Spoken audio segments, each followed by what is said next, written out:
Okay. Okay, welcome to Jody Banim, the new manager of Stafford Rangers. This is take 2. We do apologise for the original video not quite coming up to scratch, but hopefully we'll get more on available for the fans to view and listen to today. Jody, start with, can you tell us a little bit about yourself? Jody Banim, the man, the person, the footballer. Football mad. I think I love the game. I always have done from a very young age. To have many years playing football. I had a reasonable success out on the pitch. Then turned my hand to management about 4 years ago. I had quite a successful start to my management career. Got Ashton United promoted. It was a tough season in the National League North, and culminated in obviously leaving Ashton last season as well. Private life, I've got 2 young boys that keep me busy. I've also got 2 businesses that keep me busy also. We're going to involve a few of the questions that have been handed in off the fans with this interview, and you've touched on one there. One of the questions there which we have is, what do you believe the cause of leaving Ashton was? Was it something a little bit more than results? But also, how do you plan to prevent those same issues affecting your time at Stafford Rangers? No, it was purely down to the board's decision. In my mind, there was only 14 games gone at Ashton United in the season. That wasn't.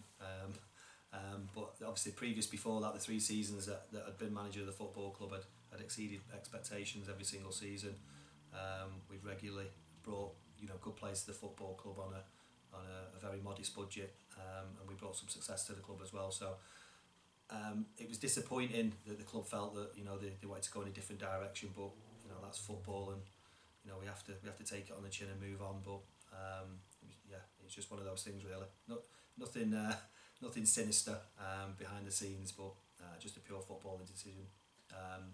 Regarding how obviously I make sure that doesn't happen here. It's planning that I put in process.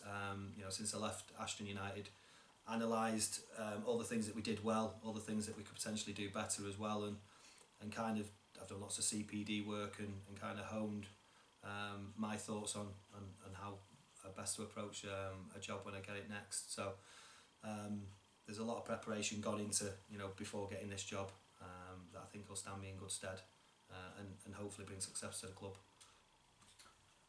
One of the things we'd like to know really, I think, is the club avoided relegation last season at the end of the season with a bit of a stroke of good fortune as far as football goes. With the abandonment of the season, what sort of problems, difficulties would you see in fulfilling this role?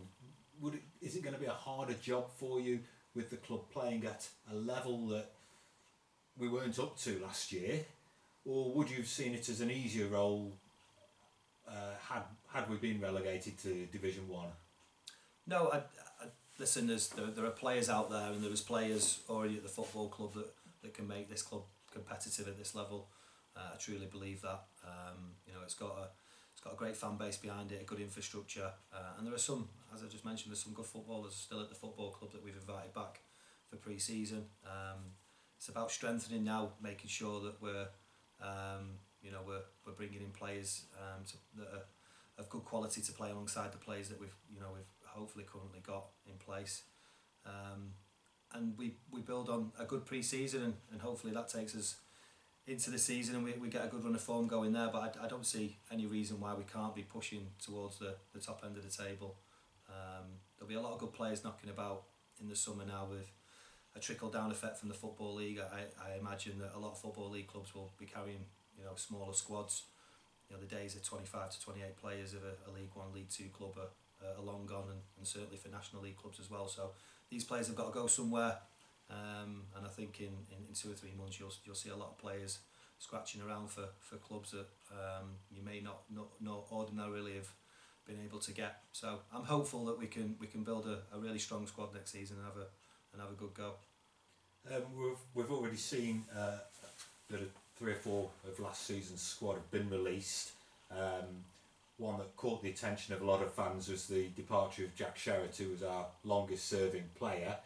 Can you elaborate on firstly on Jack's departure, but also will there be more?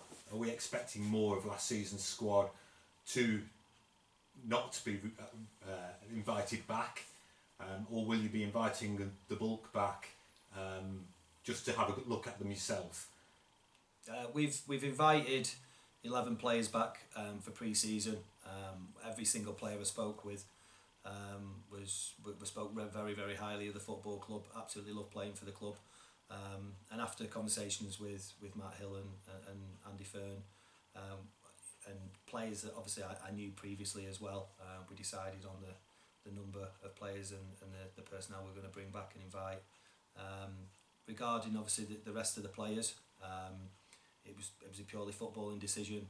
The way that we want to set up next season and the type of football we want to play and the profile of the player we're looking for, it possibly didn't suit the players that were already here last year. So that's why those decisions were made. One of the key problems of last season was the number of players reportedly on contract, with probably half of those suffering injuries at some point and having to spend time on the sidelines. Do you plan on contracts? Are you a fan of contracts at this level? It's a trade-off, I suppose, isn't it? I think if you bring a player in on non-contract and he does really well, and a club higher up from the pyramid, put 7 days in him for him, you're just going to lose them. So contracting a player gives you that security that you're going to have them for that season, or you contract them for a little bit longer. It safeguards the club from a playing perspective, but also from a financial perspective, that we could potentially get a fee for a player that does well for us and gets an opportunity high up the pyramid. But obviously the other side of that trade-off is the injuries that the club picked up last year, and that also affects the wage bill each week, and doesn't enable the club then to replace those players, because it would take you over budget. So I think you've got to weigh up the pros and cons of it. The size of the budget this year, although it is competitive and the club have done really well in giving me a competitive budget, I still don't think it's big enough to carry a number of contract players for next season. So we'll be looking at it. There'll be 1 or 2 that we feel that are key to what we want to do next year, and we'll maybe look to offer them contracts and secure them for next year. But there won't be the same number of contracts that there was last season. And again, I think it's a bit of bad luck for Meach, unfortunately, that the lads he contracted got injured, and that sometimes, as I said, that is the trade-off that you do have.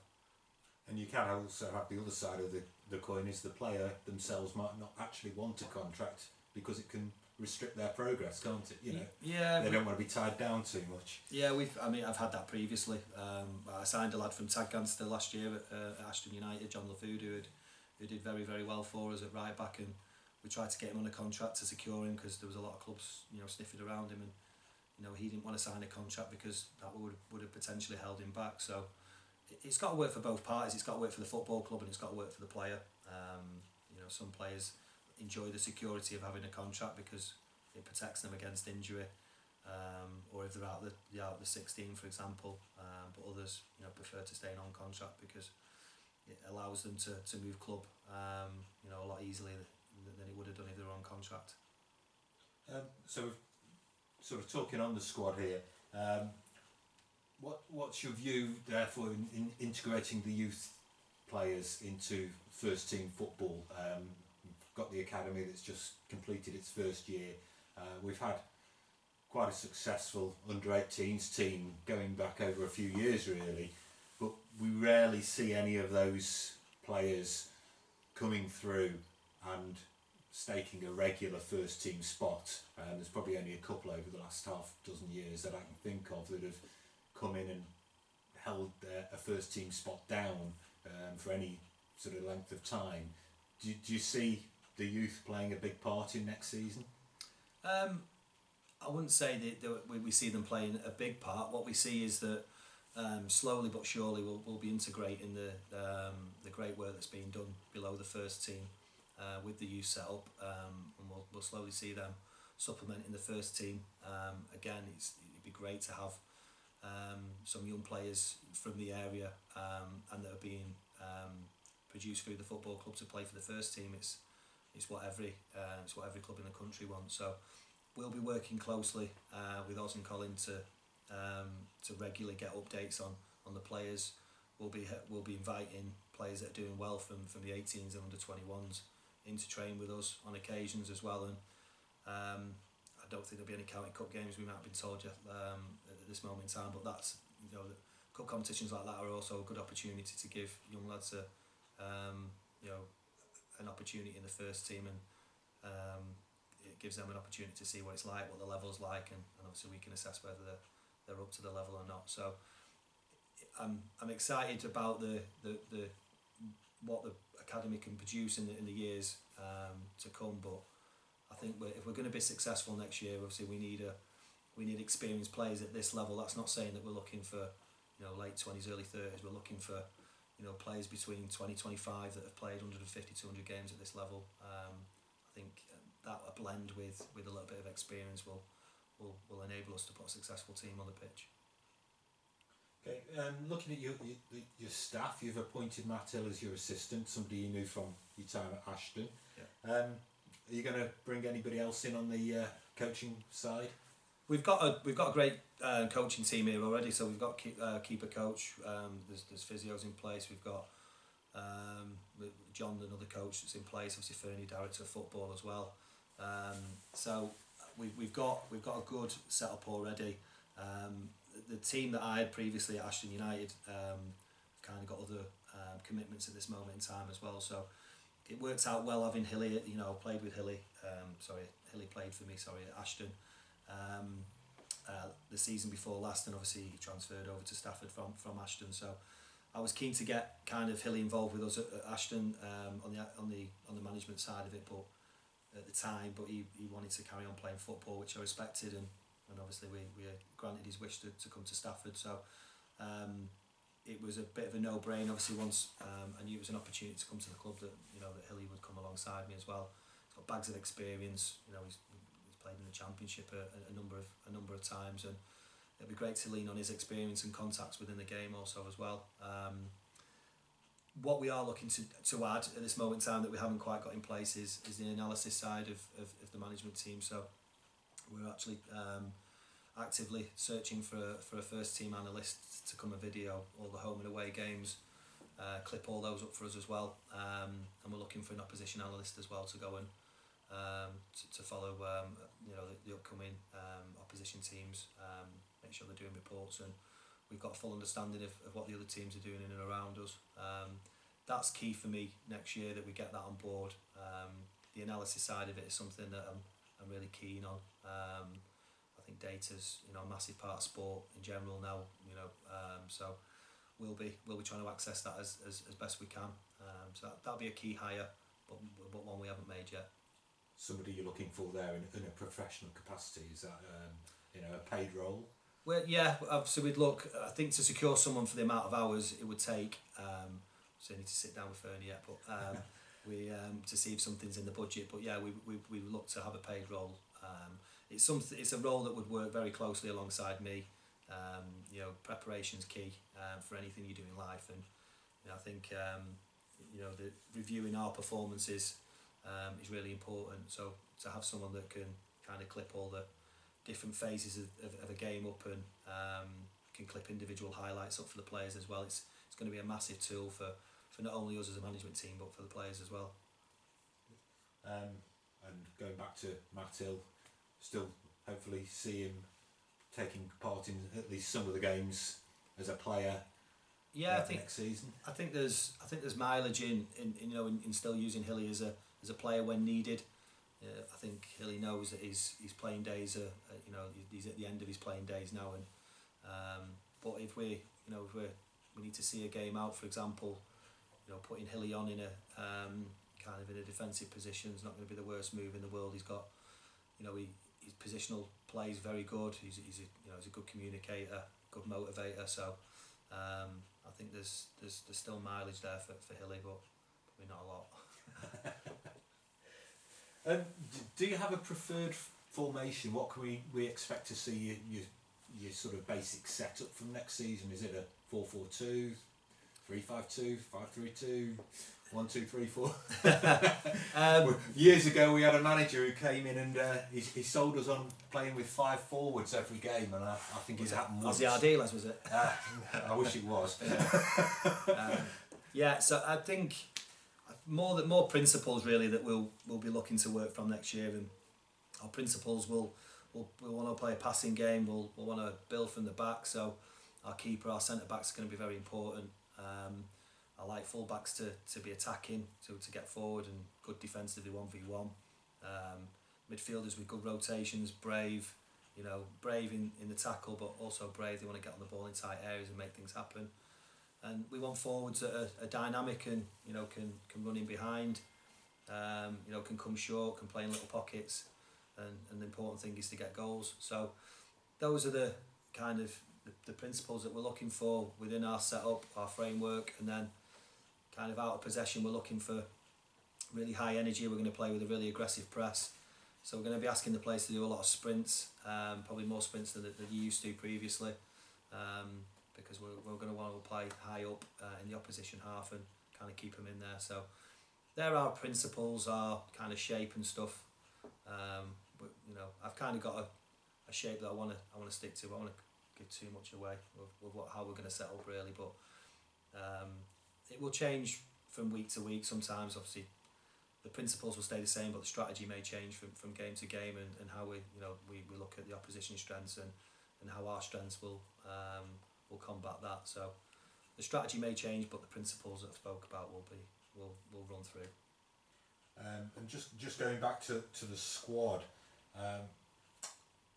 we mentioned about the 3 or 4 players that have already been announced as released. Have you got any, without revealing names, any players that are sort of on a promise to actually join us for next season? Without being committed, obviously, because they can't. Yeah, I've got a huge list of players at this moment in time. It's just about working through them.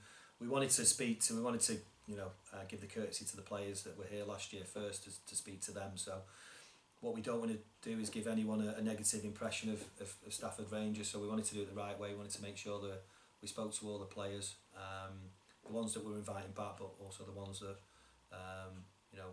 we were going to wish well and let go. So that's kind of been our approach. There's been a lot of kind of other things to be thinking of, and now it's kind of trying to nail down some new players. But as with any off season, players have got a lot of clubs to speak to, and they've got options. We can only kind of sell Stafford Rangers and the position that obviously we'd be offering within our team and structure, and see if it's something they're interested in. But it's a bit of a waiting game, and as I alluded to earlier, there'll be lots of players knocking about in 2 or 3 months, and the supporters have just got to be a little bit patient when it comes to recruitment now, because I don't want to rush into anything.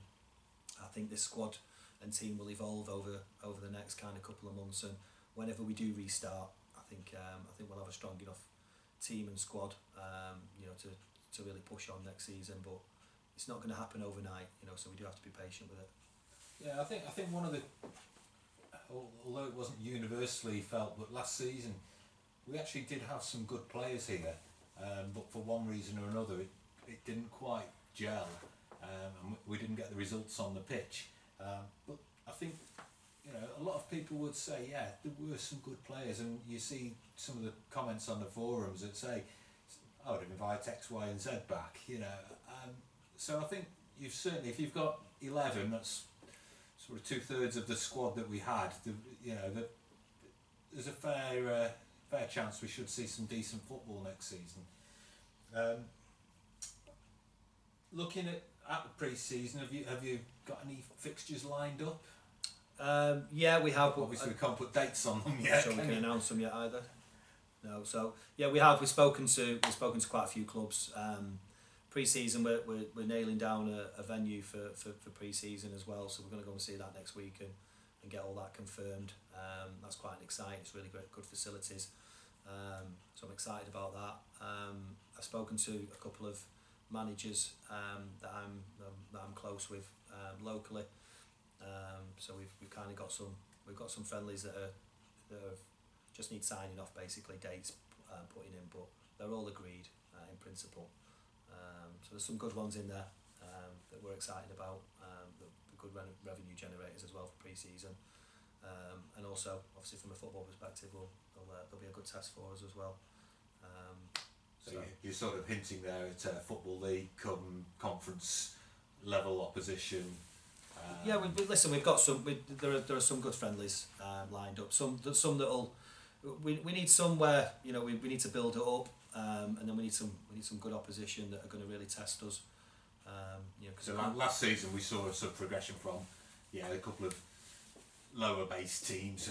You just have your run out and gradually built up to the higher level.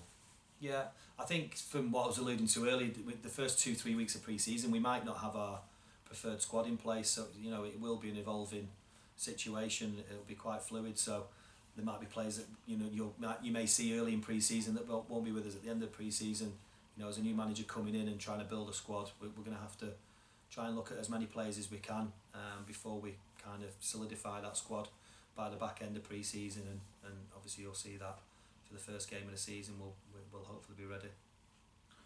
And looking forward to approximately 12 months time maybe, what sort of finishing position would you be satisfied with at the end of the season, in the first season here? I think we just need progression. I think we need to get a feel good factor around the football club. It's been the people I'm speaking to, and I've had a great response from people on social media contacting me, wishing me well, so I thank them for that. And kind of the overriding emotion is that they just want a bit of excitement back to the club, and they want to see a team that is giving their all on the pitch, and they want to see some success. So hopefully we can get some success. Hopefully we can push the team right up and towards the right end of the table, and I'd probably see that as success next season.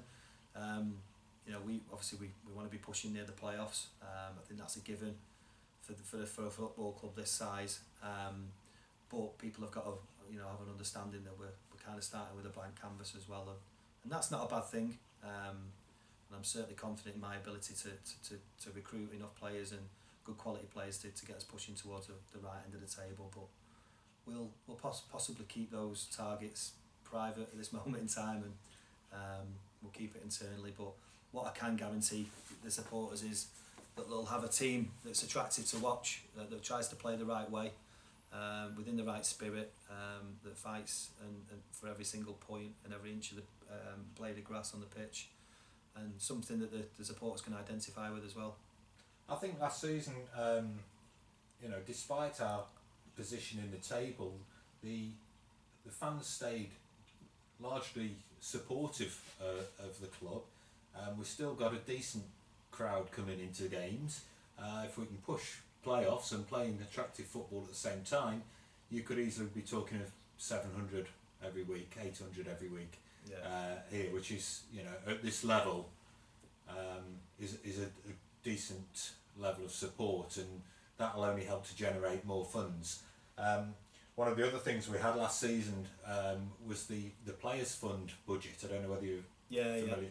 Would you be intending to carry that on into this season? We spoke with me and Andy have spoken about that, and it's something that we're looking to continue, and obviously see what avenues of fundraising we can come up with. And finally, really for me, is what role do you anticipate playing in promoting the club off the field in the local community? Do you see yourself going around schools and youth clubs and such, or local football clubs, getting them involved and sort of putting yourself or the players, whoever's available, obviously? Listen, time permitting, obviously I have a busy life outside of this football club as well, but I am massively committed to growing the support on match days, which does help. Obviously we've spoken about initiatives about getting the youth section involved, as mascots, and getting them on the pitch, doing half-time penalties, etc. and stuff like that, getting in the local community and raising the profile of the football club. But getting the supporters back, that potentially have kind of left the football club for whatever reason and stopped coming. We need to get those supporters back first, and then we need to start getting the young people hooked on the football club as well, and any initiatives we can do that with, whether that's visiting schools or running our own half-term soccer schools, or giving away free tickets, or letting the junior section come on as mascots. I'm all for, and as I said, time permitting, and obviously I'll be led by the football club as well with what initiatives they want to run, but I'm keen to do whatever it takes to make sure that we've got a positive attitude around it. Okay, well, that just leaves me to say, Jody Banim, welcome to Stafford Rangers. Let's hope it's the start of a long and successful time with the club, and we wish you all the best. Thanks very much. Thank you.